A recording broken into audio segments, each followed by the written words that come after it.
So this is probably more on the SWAT side of things than necessarily just like the patrol officer side of things. But I would assume you guys have some pretty serious consequences for that kind of safety violation. Like, I mean, I know in the military, particularly in the upper echelons of things, like you flag somebody in whatever, let's just call it a shoot house, that's a massive safety violation, and there's going to be some very strong consequences. I mean, I'm sure, Yeah, Andy, you probably know Yeah, full you're well. I gonna mean, be. you'll get I hope ousted. I hope you like mud, and I hope you like lifting heavy shit for a while, because Yeah. that's what's gonna happen, and it's gonna be uncomfortable, and it's gonna suck, and then it's gonna suck 10 times worse.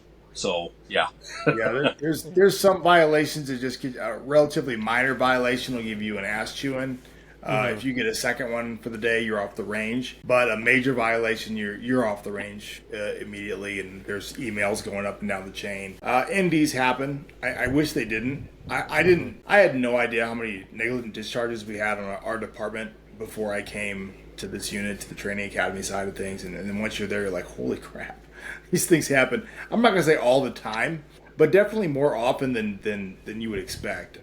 There's at least one or two a year, and they just happen. And it's Well, a lot of it's the retiree shoots. A lot of it is people who are training beyond their level, beyond their ability. They're too proud to basically raise their hand and say, "Hey, this is too much for me. I need a little bit." So People just not paying attention. Rob brought up a Go great ahead. point. I didn't mean to cut you off, Rob. Sorry. It's what your Tyler's initial question about what do we see on the flat range that carries over. That kind of is a pet peeve. You just sparked a memory in my brain that's giving me a little bit of PTSD right now. But we might as well talk about it because we're in a safe space, right?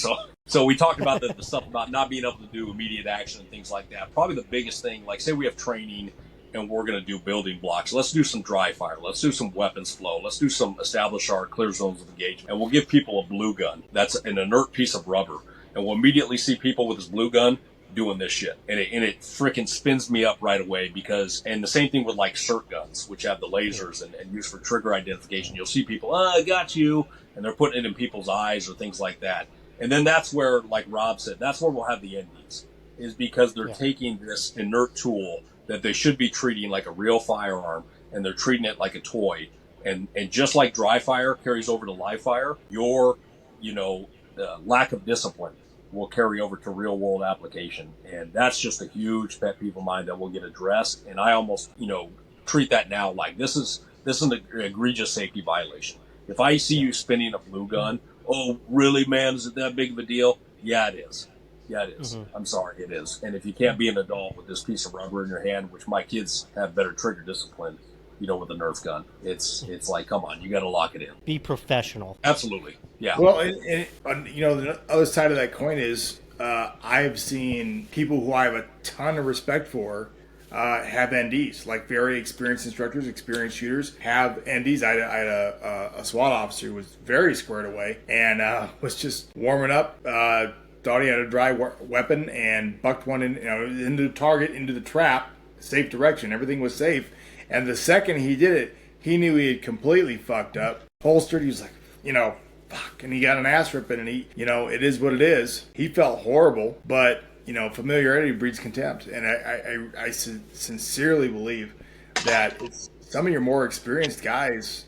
One, it's your like retirees who are a shit show anyway. But it's also, it's not always your incompetent officers. It can be the more experienced ones who handle weapons every day, and they're just so familiar with it, they just kind of take it for granted.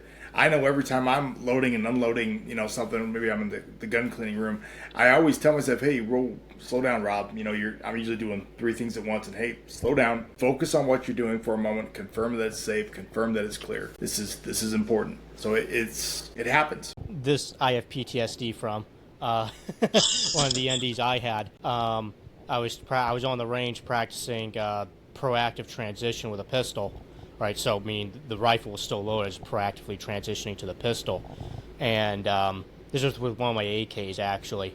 This was many years ago, but anyways, I transitioned to the pistol, and I was in kit. Oh, sorry. And as I was presenting the pistol, my rifle went off while slung. And I was like, that freaked me out. I still don't know to this day what caused it. Did I fail to put the safety on? which to me that's something like I train constantly. Always put the safety on whenever you're transitioning. No matter, it doesn't matter if it's a reactive transition. It's doesn't matter. You put the safety on for that very reason. Or did it as I was slinging the rifle? Did the safety just come off, hit a piece of kit, and then suddenly got into the trigger guard? Obviously, either way, that still freaks me out to this day. I mean, that, perhaps and if now you luckily weren't I was the only using one on the, the range. It was safe. It went right into the dirt, but still freaks me out to this day. Like, what happened that caused that? Was it my fuck up, or was it just a unfortunate situation where I slung the rifle, suddenly hit the safety off, and went to the trigger guard? We had that happen recently with a senior sergeant on our department. I want to say it was like a year or two ago, doing a shotgun recertification. And that cause was he forgot to put it on safe. And so when he went to do the very same thing, he went to sling it, it went downward in the stool position. And we have these external carriers now, and it got caught on kit. Luckily, it went right into the range floor versus his shin or his femoral artery.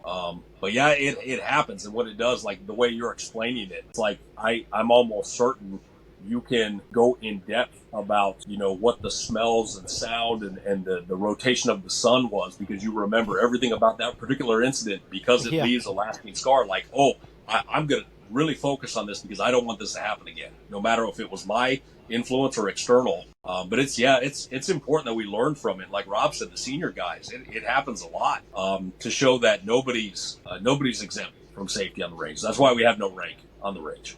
There's no rank. Anybody can call a ceasefire. We treat everybody respectfully, and we don't take it for granted, because it will come and bite you in the ass no matter if it's your fault or not. Yeah. I shot a taser cabinet once. So. It deserved it. Yeah, at the beginning of my shift, back then you take the taser out, you pull the cartridge off, you pull the trigger, you spark test, you put the cartridge back on, and go to work. And I wasn't paying attention. I did that in the wrong order and shot the taser cabinet. My father tased himself one time with a contact taser, because he worked as a maintenance man at a particular apartment complex a while back ago. And when someone moves out, a lot of times they leave a bunch of stuff.